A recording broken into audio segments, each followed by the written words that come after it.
Hello friends, welcome to episode 40. This is a special episode. It doesn't include me working up at the barn, taking bits off the bus, paint stripping and then respraying them, putting them back on again. This is a conundrum and I thought I had it sorted, and then this picture came out of the blue. I'll explain about that later on, but basically what we need to work out is what was the original colour of an RT ceiling. Now, I've always thought they were a sort of a nice, warmly creamy colour, and I think that that looks great. However, the TfL London Transport blueprints of the era show it as various degrees of white. So Roy Gould reckons it should be broken white. Brian Watkinson thinks it should be an ivory. The blueprints show it as both colours, but there's no mention whatsoever of a nice cream colour. But the photograph I showed you just now showed that maybe the ceiling is white, and then the advert panels and the bits of beading and stuff like that are a nice creamy colour. But I never thought of it like that. So let's trudge on with this. I did do most of it, and I'd finished this off, and then of course I found this picture and thought, uh-oh. So anyway, this is what it used to look like, and this is what it looks like now. So clearly from this picture there's a bundle of work that I need to be getting on with. The first thing I've got to do is starting at the top and then working our way down. So first thing to do is do that ceiling. Now I had many years ago put the bulkhead back in, and I'd used the same cream colour that I'd used on the upper deck ceiling. However, since then things have moved on a little bit. I mean, that's been up there for about 25 years. But since I put that in, things have moved on significantly. What we've got now is a little bit of a paint colour conundrum. So surprisingly, the RT used around 38 different either types of paint or colours, which makes, well, I mean, for what you would have thought was a fairly simple vehicle, and the colours all relatively uniform, they actually, had this wide sort of what you want to call a palette of different colours for stuff. And one of the things that was a bit of a curveball for me was to learn that they originally had two different colours for the ceilings. Now, I knew the roof masters had two different colours. The upper deck ceilings on a roof master was a creamy colour, and the lower deck ceiling was a somewhat clinical white. And there was a good reason for that, because when the roof masters and the RTs and all the vehicles before that were being delivered, the upper deck was used as the smoking area. So the ceilings used to very quickly stain with nicotine. And they turn a sort of a yellowy browny colour. So when the root masters were built, they actually used cream coloured paint, which hid the nicotine stains to some degree. But the lower deck on a root master, they didn't have to do that. So they had this but they had this clinical white ceiling downstairs. And their ceilings were on aluminium. And what they did was they stove enamelled them first, and then position them into the bus afterwards. Now, the RTs, their ceilings are wood. It's like a ply. So I thought, perhaps wrongly, that the ceiling panels were pre-painted before they put them into the bus. So therefore, when I took or got hold of a ceiling panel, I thought, that colour that's been hidden for several years underneath a piece of beading, that must be the original colour, because they would have sprayed the whole panel or painted the whole panel together before putting it up in the bus. But subsequently I've discovered things may not have been that simple. Right, so this is the London Transport paint code colour diagram, and as I mentioned before, there's actually 38 of them.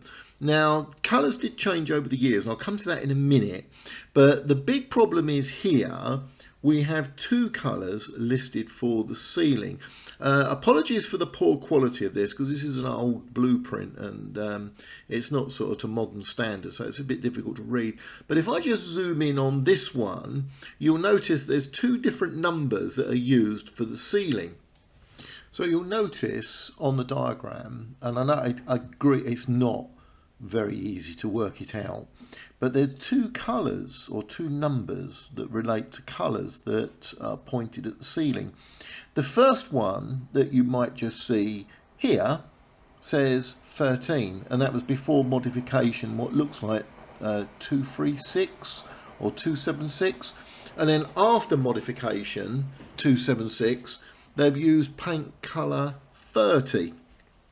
Now paint colour 13 is what Roy Gould tells me is broken white, so therefore it will be a very light colour, and that may well concur with what I've sent away to get matched.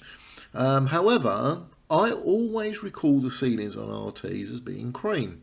Now they've moved after that modification to paint code colour 30, which doesn't say cream, it says ivory. And thank you very much to Brian Watkinson, who supplied me with his index to all these numbers, so you can actually work out what 16, 9, 11 and so on means. But yeah, there were certainly two different colours used on the ceiling. The other thing that comes as a bit of a surprise is that if you ever look at a RT closely, there's a piece of beading just below the adverts with a red line in it. Now the red is standard external red for red Root Masters or red RTs or whatever at the time. However, I always thought that that was the same colour as the ceiling and the advert panel, but it's not. It's actually painted to match the rec scene, which is a cloth material which sits on the sort of the upper part of the cappings around the window. So, which seemed really odd, because they've gone to matching the cappings around the window when they could have just simply used the same paint for the ceiling and just painted it all in one place. So yeah, so I have a conundrum now. I think it's cream.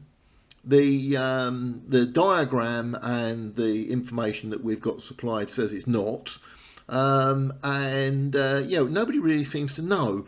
So anyway, Brian Watkinson's filled me in with quite a bit of his experience from Aldenham, and what he said was that when the RTs went into overhaul, if the ceilings were okay, all they did was wash them off and send them back out again, or do the rest of the work, you know what I mean. So he didn't do any work with them. But what he did say was that over the years, the paint colour changed quite a lot, because it depended on who supplied the paint, which manufacturer and so on. So the paint colour that it was original would have also varied. And he also commented that London Country tended to use whatever they could possibly have available to them. Although this RT was overhauled, I think in about 1972 at Aldenham.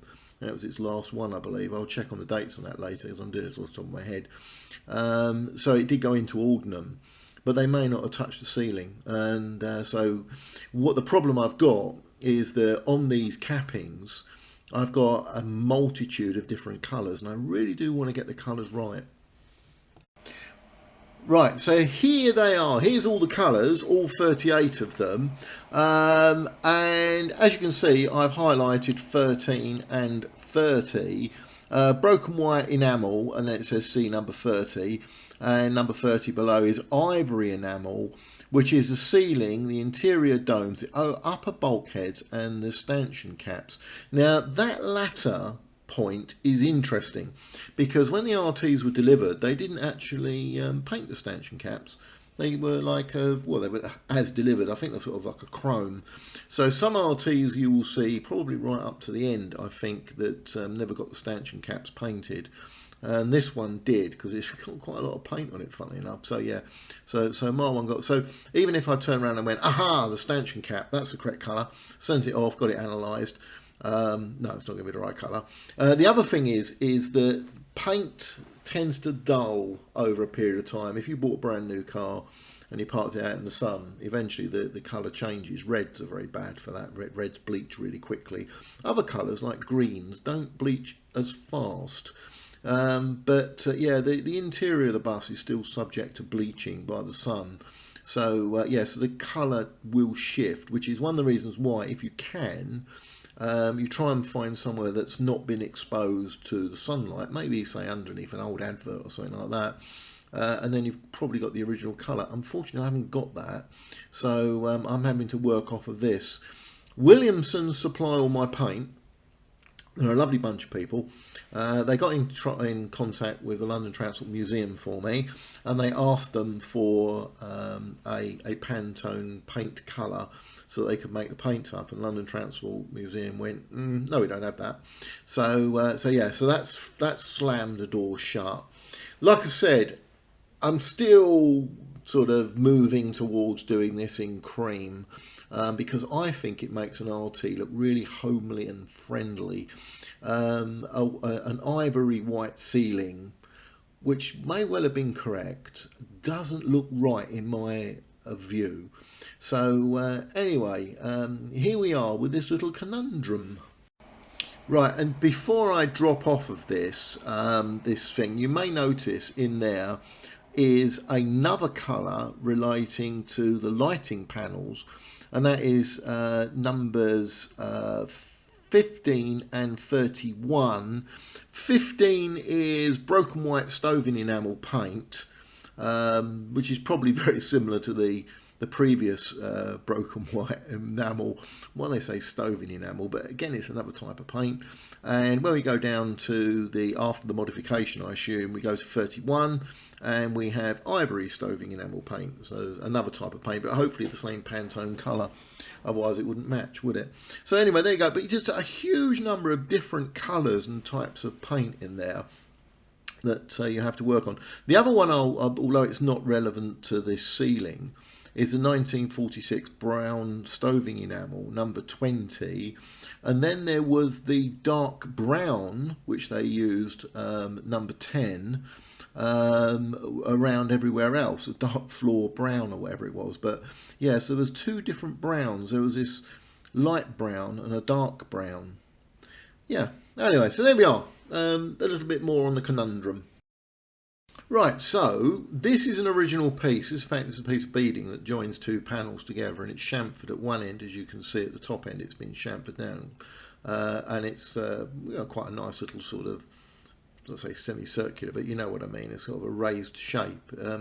My brother is trying to contact some people. He's a carpenter. He's trying to contact some people in the wood manufacturing, or whatever you want to call it, that can make these things, to find out if we can get sufficient made to replace it all. I have got some that came out, but we've lost a bit of it. I'm going to say lost, but especially around the platform area, it's rotted away. The platform area is notorious for disintegration. Yeah, so that's a little piece of that beading. Right, so I don't know if you can see quite clearly here, but there's definitely two colours on the go. There is what could well be that light ivory colour, but just underneath is what looks like a cream. And that's always the cream that I thought that they were. So yeah, just zooming in on it, and you can see that the difference is there, but none of that really is sufficiently good for me to take a paint colour match off of. Right, and before we move on to the other bits and pieces, here is a complete piece, and you can see how it's sort of, I don't have the word chamfered, my brother's probably got a proper word for it, but you can see how the beading sort of is sort of semi-round.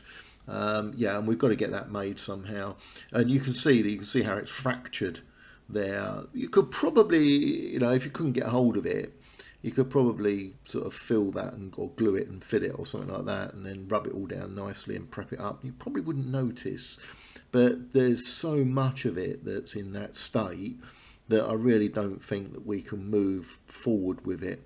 So anyway, and again, you can see that looking at that, you've got a creamy surface on the top, and then a white surface just underneath. Now the white might be undercoat. It's possible it's undercoat, and then this slightly creamy colour on the top. Right, so in this picture you can see the general state of what I'm having to work with.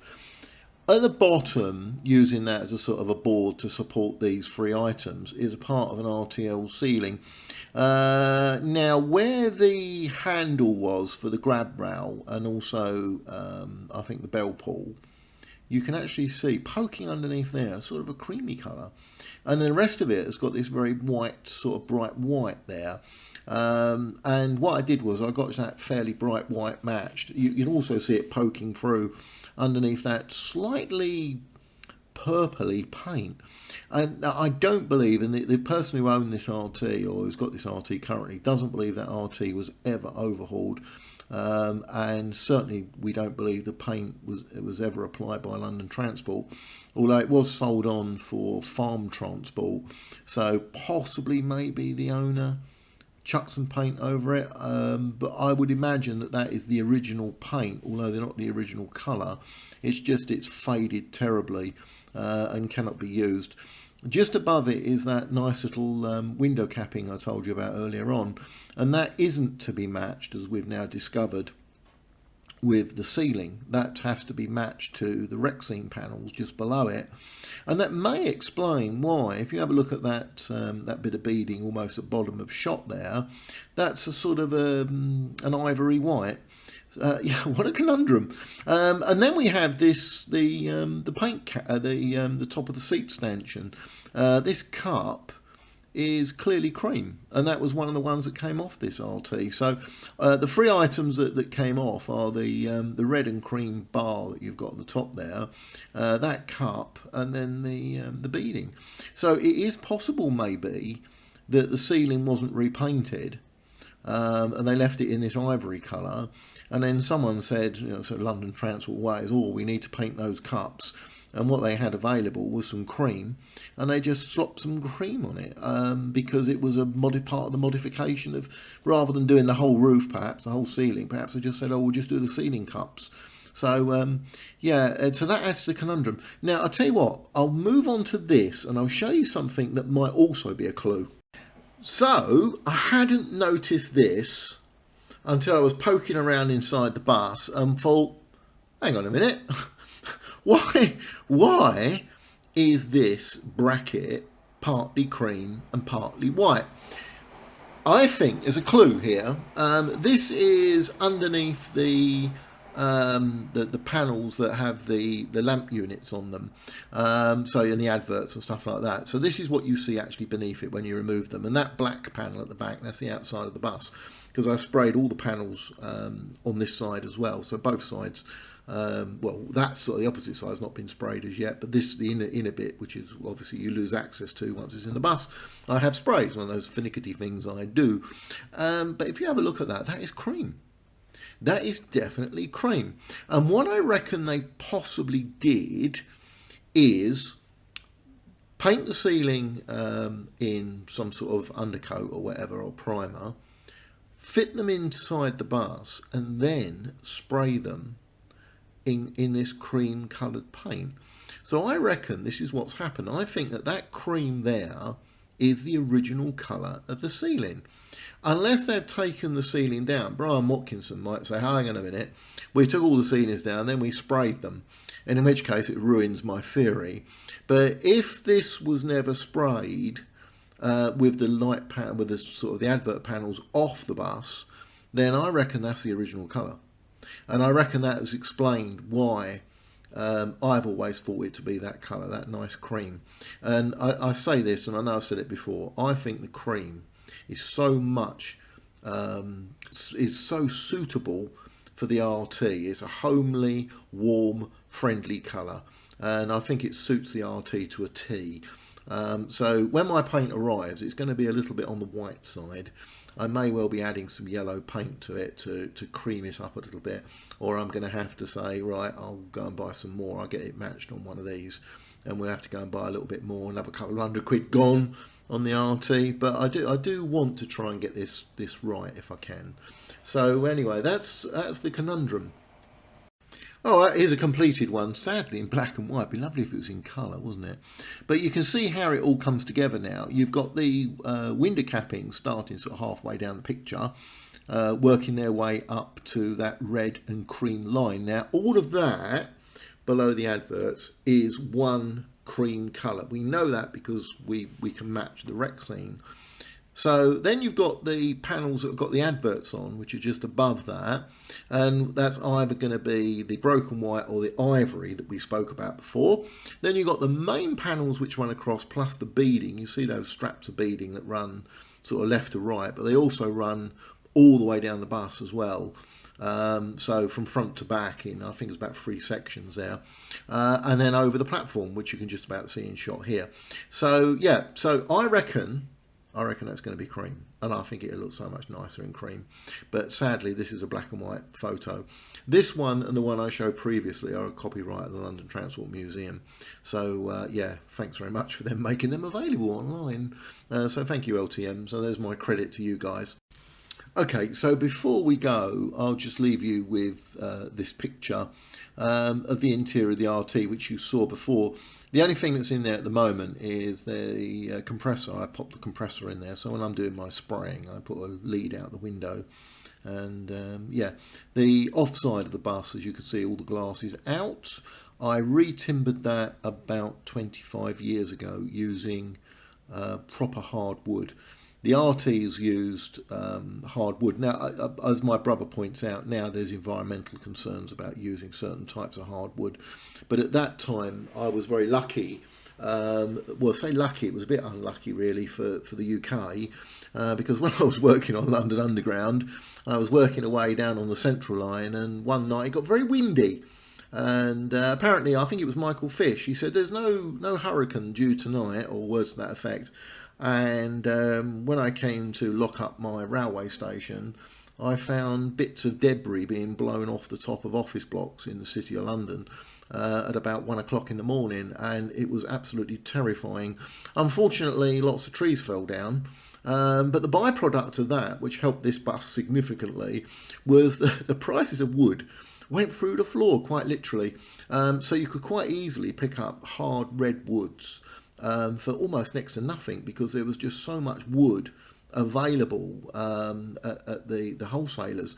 So yeah, so all of that wood you see that runs across the top there below the windows, all of that was as a result of that slump in prices. But now it's ridiculously expensive, and my brother has suggested that I shouldn't really, be out of environmental reasons, be using that type of hardwood again, because it's apparently not sustainably produced, I believe, or words to that effect. Plus the fact there's something to do with fast-grown wood and slow-grown wood. Slow-grown wood tends to remain in the same sort of shape and size, but fast-grown wood apparently distorts very quickly.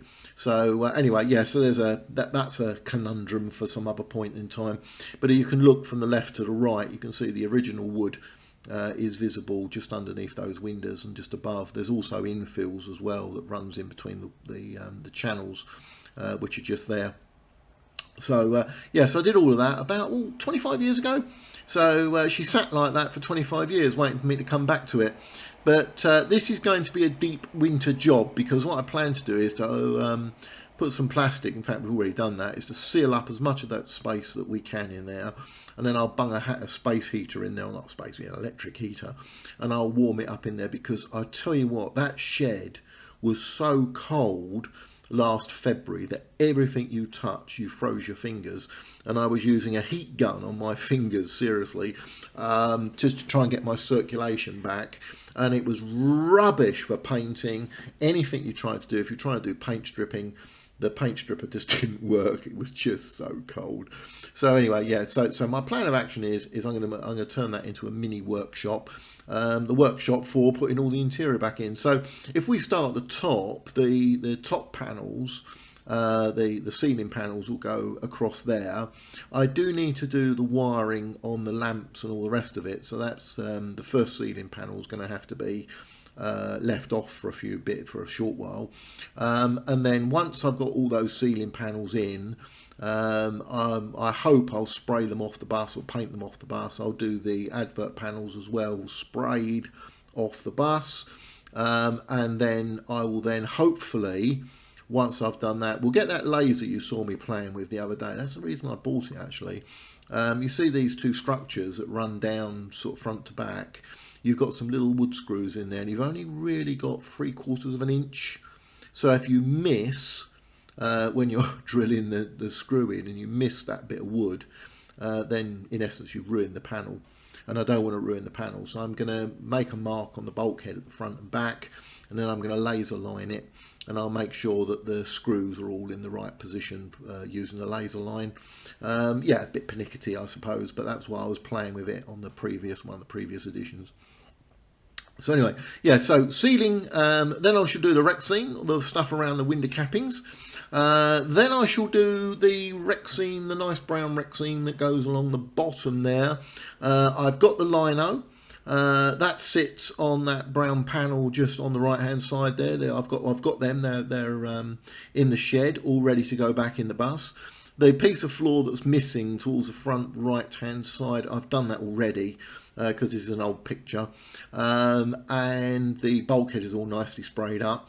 Once I've done all of that, I've then got to start on the floor, and I need to put the cork tiling back plus the bits of wood that support the seats, because there's a little runner that runs down underneath the seat. So you probably haven't noticed it when you've been on an RT, but there is definitely this bit of wood that runs down the middle, because obviously they couldn't put the seats onto cork, because cork is very flexible, if you see what I mean. It just wouldn't take the weight of the seat and a person or two people sitting on them. So yes, there's a little runner that runs down the middle.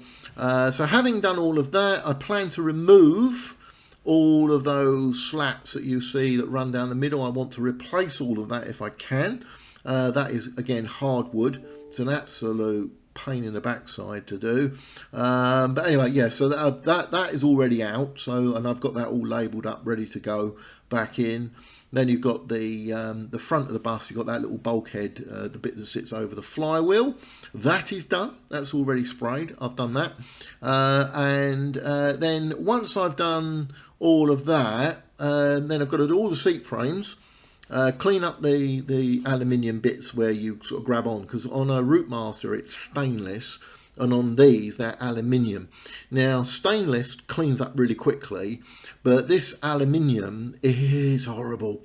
It's a casting which just dulls very fast. When they're in service, you know, people grabbing hold of them and all of that wear and tear is actually really good for them, because it actually polishes them up. But when you're not using them to any extent, it soon goes dull and horrid. So I would say, and I know I said this with the cab, I thought the cab was only going to be a couple of months, and it ended up like 6 months. I reckon to do that interior, just over a year. I think seriously, all the seat moquette's got to be done as well. We've got to get the upholstery to do all of that, but that will be done away from the bus, so that will be just done and then brought back in, and they'll be fitted in the bus in probably half a day to put all the seat cushions back in it.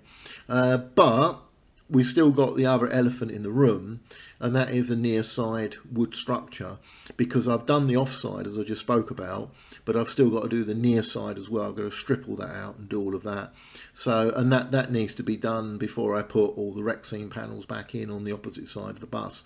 So yeah, so what it'll be is probably ceiling, exterior, and then back into the interior, hopefully during the course of next summer, next winter.